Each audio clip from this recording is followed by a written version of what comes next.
Civil lines के एक उजाड़ हिस्से में एक बंगले के सामने आकर मोटर रुकी। बंगले का नाम था रोज लॉन, लेकिन सामने के कंपाउंड में जंगली घास उग रही थी और गुलाब के फूलों के बजाय अहाते में मुर्गी के पंख बिखरे पड़े थे।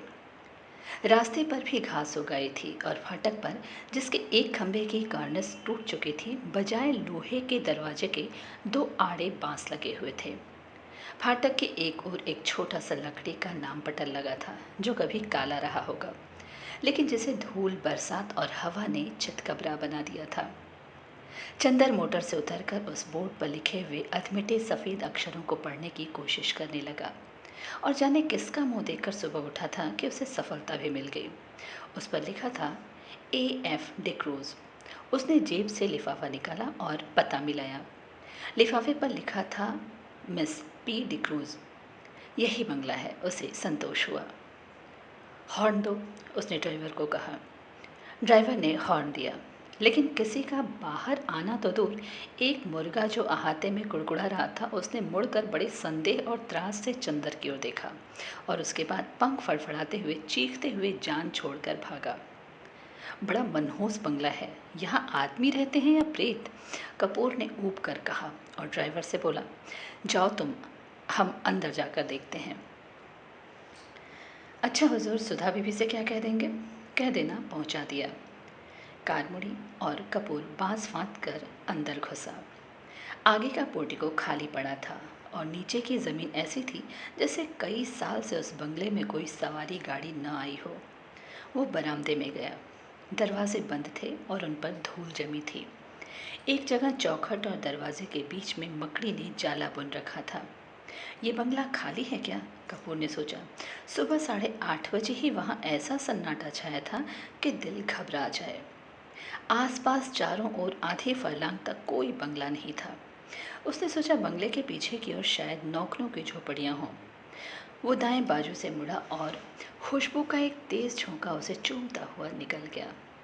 ताज्जुब है, ये सन्नाटा, ये मनहूसी और इतनी खुशबू।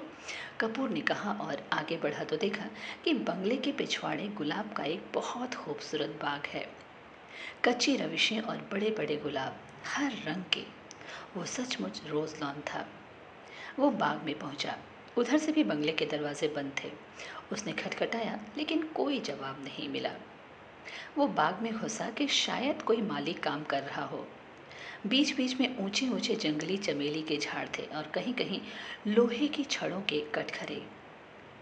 बोगनवेलिया भी फूल रही थी, लेकिन चारों ओर एक अजब सा सन्नाटा था और हर फूल पर किसी खामोशी के फरिश्ते की छां थी।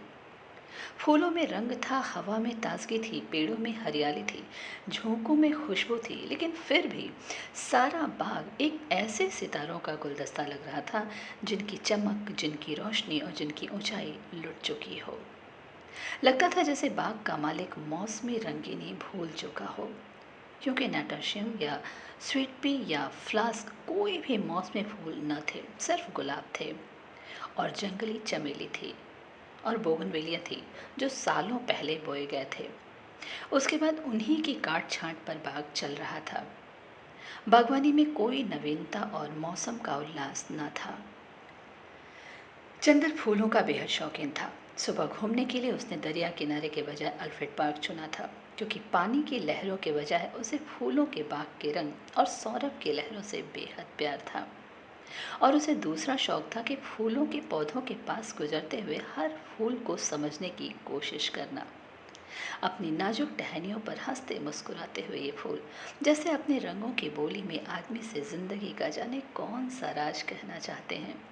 और ऐसा लगता है कि जैसे हर फूल के पास अपना व्यक्तिगत संदेश है, जिसे वो अपने दिल की पंखुड़ियों में आहिस्ते से सहेज कर रखे हुए हैं कि कोई सुनने वाला मिले और वह अपनी दास्तां कह जाए। पौधे के ऊपरी फुनगी पर मुस्कुराता हुआ आसमान की तरफ मुंह किए हुए ये गुलाब, जो रात भर सितारों के मुस्कुराहट चुपचाप पीता रहा है, ये अपने मोतियों पंखुड़ियों के होठों से न जाने क्यों खिलखिलाता ही जा रहा है। जाने इसे कौन सा रहस्य मिल गया है। और वो एक नीचे वाली टहनी में आधा झुका हुआ गुलाब, झुकी हुई पलकों सी पंखुड़ियाँ और दोहरे मखमली तार सी उसकी डंडी, ये गुलाब जाने क्यों उदास है।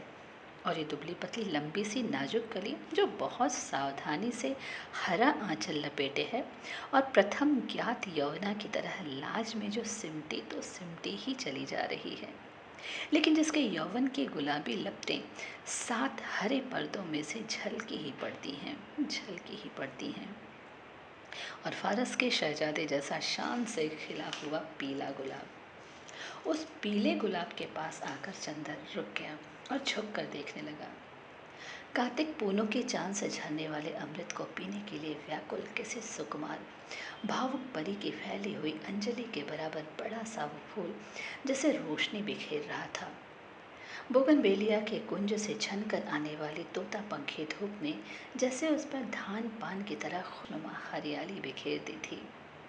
चंदर ने सोचा उसे तोड़ लें, लेकिन हिम्मत न पड़ी। वो झुका कि उसे सूंघ ही लें। सूंघने के इरादे से उसने हाथ बढ़ाया ही था कि किसी ने पीछे से गरज कर कहा, here you are, I have got red handle today.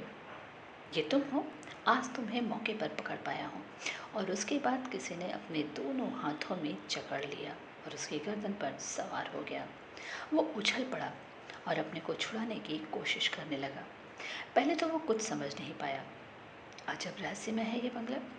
एक अव्यक्त भय और एक सिहरन ने उसके हाथ पांव ढीले कर दिए, लेकिन उसने हिम्मत करके अपना एक हाथ छुड़ा लिया और मुड़कर देखा तो एक बहुत कमज़ोर बीमार सा पीली आंखों वाला गोरा उसे पकड़े हुए था। चंदर के दूसरे हाथ को फिर पकड़ने की कोशिश करता हुआ वो हाँफता हुआ बोला, रोज़ रोज़ यहाँ से फूल गायब होते थे। मैं कहता था कौन ले जाता है। हो, वो हाँफता जा रहा था। आज मैंने तुम्हें पकड़ा, रोज़ चुपके से चले जाते हो। वो चंदर को कस कर पकड़े था, लेकिन उस बीमार गोरे की सांस जैसे छूटी जा रही थी। चंदर ने उसे झटका देकर धकेल दिया और डांट कर बोला, क्या मतलब है तुम्हारा, पागल हो क्या? खबरदार जो हाथ बढ़ाया, अभी ढेर कर दूंगा तुझे। गोरा स्वर। और उसने अपनी आस्तीनें चढ़ाई। वो धक्के से गिर गया था। धूल झाड़ते हुए उठ बैठा और बड़ी हिरोनी आवाज़ में बोला, कितना जुल्म है, कितना जुल्म है। मेरे फूल भी तुम चुरा लेकर, मुझे इतना भी हक नहीं कि तुम्हें धमकाऊं। अब तुम मुझसे लड़ोगे। तुम जवान हो, मैं बूढ़ा हूँ। हाय रे मैं। और सचमुच वो जैसे रोने लगा हो। चंदर ने उसका रोना देखा और उसका सारा गुस्सा हवा हो गया और हंसी रोक कर बोला, गलतफहमी है जनाब, मैं बहुत दूर रहता हूँ। मैं चिट्ठी लेकर मिस्टर क्रूज से मिलने आया था। उसका रोना नहीं रुका। तुम बहाना बनाते हो, बहाना बनाते हो, और अगर मैं विश्वास नहीं करता तो तुम मारने की धमकी देते हो। अगर मैं कमज़ोर न होता तो तुम्हें पीस कर खा जाता और तुम्हारी खोपड़ी कुचल कर फेंक देता, जैसे तुमने मेरे फूल फेंके होंगे। फिर तुम्हें गाली दी, मैं उठाकर तुम्हें अभी नाले में फेंक दूंगा। अरे बाप रे, दौड़ो दौड़ो, मुझे मार डाला, पापी ही टॉमी। अरे दोनों कुत्ते मर गए। उसने डर के मारे चीखना शुरू किया। क्या है बर्टी, क्यों चिल्ला रहे हो? बाथरूम के अंदर से किसी ने चिल्ला कर कहा। अरे मार डाला इसने, दौड़ो दौड़ो। झटके से बाथरूम का दरवाज़ा खुला। बेदिंग गाउन पहने हुए एक लड़की दौड़ती हुई आई और चंदर को देखकर रुक गई। क्या है? उसने डांट कर पूछा। कुछ नहीं, शायद पागल मालूम देता है।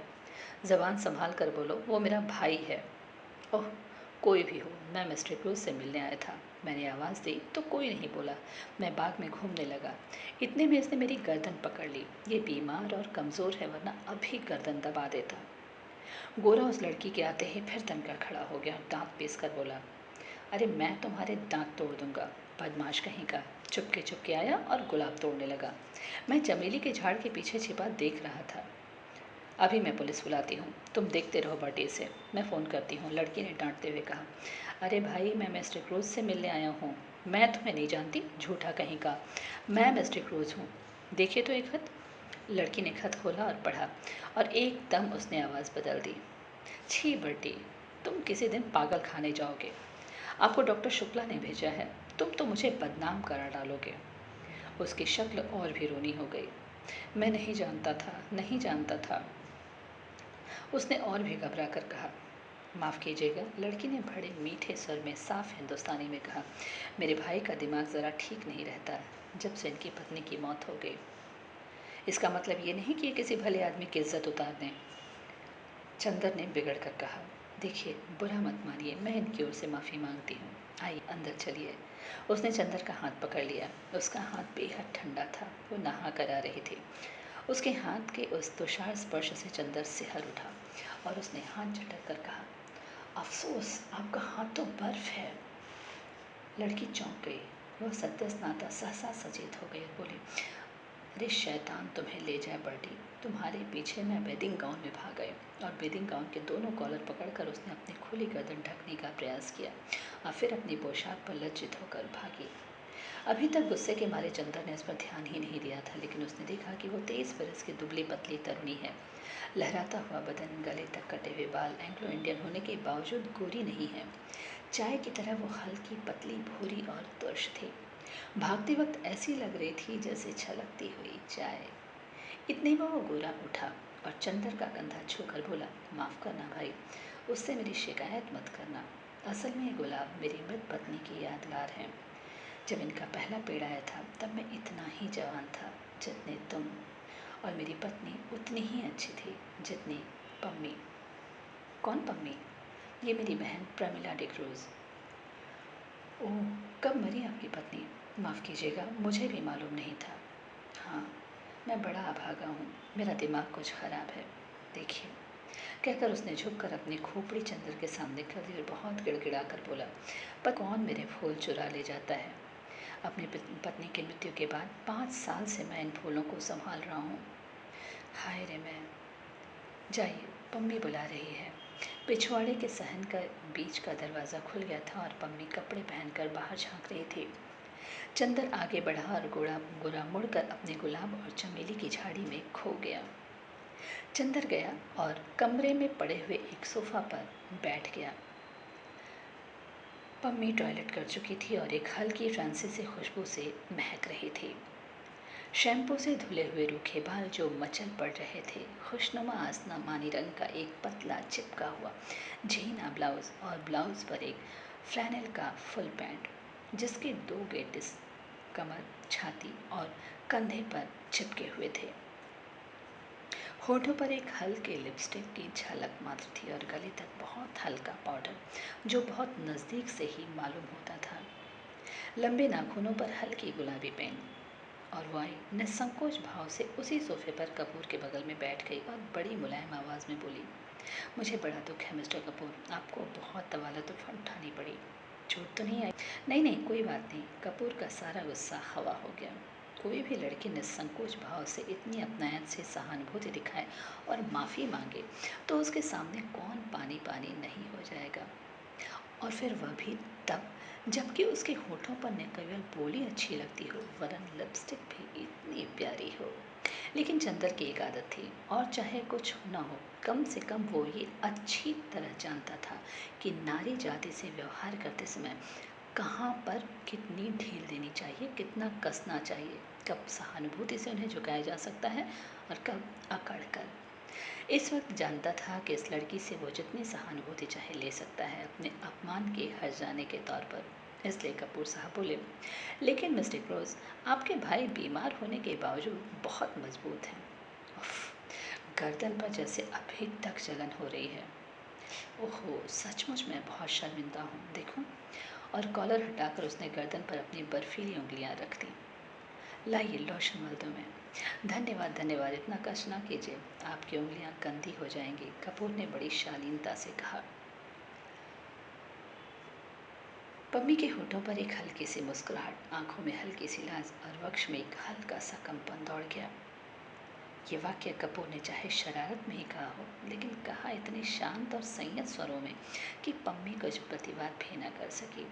और फिर 6 बरस से 60 बरस तक की कौन ऐसी स्त्री है जो अपने रूप की प्रशंसा पर बेहोश ना हो जाए। अच्छा, लाइए वो स्पीच कहाँ है जो मुझे टाइप करनी है? उसने विषय बदलते हुए कहा। ये लीजिए, कपूर ने दे दी। ये तो मुश्किल से 3-4 घंटे का काम है। और पम्मी स्पीच को उलट पलट कर देखने लगी। माफ़ कीजिएगा अगर मैं कुछ व्यक्तिगत सवाल पूछूं, क्या आप टाइपिस्ट हैं? कपूर ने बहुत शिष्टता से पूछा। जी नहीं, पम्मी ने उन्हीं कागज़ों पर नज़र गड़ाते हुए कहा, मैंने कभी टाइपिंग और शॉर्ट हैंड सीखी थी और तब मैं सीनियर कैम्ब्रिज से पास करके यूनिवर्सिटी गई थी। यूनिवर्सिटी मुझे छोड़नी पड़ी क्योंकि मैंने अपनी शादी कर ली। अच्छा, आपके पति कहाँ हैं? रावलपिंडी में, आर्मी में। लेकिन फिर आप डिक्रोज क्यों लिखती हैं? और फिर मिस? क्योंकि हम लोग अलग हो गए हैं। और स्पीच के कागज़ को फिर तह करती हुई बोली, मिस्टर कपूर, आप अविवाहित हैं? जी हाँ। और विवाह करने का इरादा तो नहीं रखते? नहीं। बहुत अच्छे, तब तो हम लोगों में निभ जाएगी। मैं शादी से बहुत नफरत करती हूँ। शादी अपने को दिया जाने वाला सबसे बड़ा धोखा है। देखिए, ये मेरे भाई हैं ना, कैसे पीले और बीमार से हैं। ये पहले बड़े तंदुरुस्त और टेनिस में प्रांत के अच्छे खिलाड़ियों में से थे। एक बिशप की दुबली पतली भावुक लड़की से इन्होंने शादी कर ली और उसे बेहद प्यार करते थे। सुबह शाम दोपहर रात कभी उसे अलग नहीं होने देते थे। हनीमून के लिए उसे लेकर सिलोन गए थे। वो लड़की बहुत कलाप्रिय थी, बहुत अच्छा नाचती थी, बहुत अच्छा गाती थी और खुद गीत लिखती थी। ये गुलाब का बाग उसी ने बनवाया था और इन्हीं के बीच दोनों बैठकर घंटों गुजार देते थे। कुछ दिनों बाद दोनों में झगड़ा हुआ। क्लब में बॉल डांस था और उस दिन वो लड़की बहुत अच्छी लग रही थी, बहुत अच्छी। डांस के वक्त इनका ध्यान डांस की तरफ कम था, अपनी पत्नी की तरफ ज़्यादा। इन्होंने आवेश में उसकी उंगलियां जोर से दबा दी।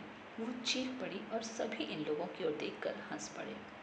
वो घर आई और बहुत बिगड़ी। बोली, आप नाच रहे थे या टेनिस का मैच खेल रहे थे? मेरा हाथ था या टेनिस का रैकेट? इस बात पर बर्टी भी बिगड़ गया और उस दिन से जो इन दोनों लोगों में खटकी तो फिर कभी न बनी। धीरे धीरे वो लड़की एक सार्जेंट को प्यार करने लगी। बंटी को इतना सदमा हुआ कि वो बीमार पड़ गया, लेकिन बंटी ने तलाक नहीं दिया, उस लड़की से कुछ कहा भी नहीं और उस लड़की ने सार्जेंट से प्यार जारी रखा। लेकिन बीमारी में बंटी की बहुत सेवा की। बंटी अच्छा हो गया। उसके बाद उसको एक बच्ची हुई और वो उसी में मर गई। हालांकि हम लोग सब जानते हैं कि वो बच्चे उस सार्जेंट के थे, लेकिन बंटी को यकीन नहीं होता कि वो सार्जेंट को प्यार करती थी। वो कहता है, ये दूसरे को प्यार करती होती तो मेरी इतनी सेवा कैसे कर सकती थी भला। उस बच्ची का नाम बर्टी ने रोज़ रखा और उसे लेकर दिन भर उन्हीं गुलाब के पेड़ों के बीच में बैठा करता था, जैसे अपनी पत्नी को लेकर बैठता था। 2 साल बाद बच्ची को सांप ने काट लिया। वो मर गई और तब से बर्टी का दिमाग ठीक नहीं रहता। खैर, जाने दीजिए। आइए अपना काम शुरू करें। चलिए अंदर के स्टडी रूम में चलें।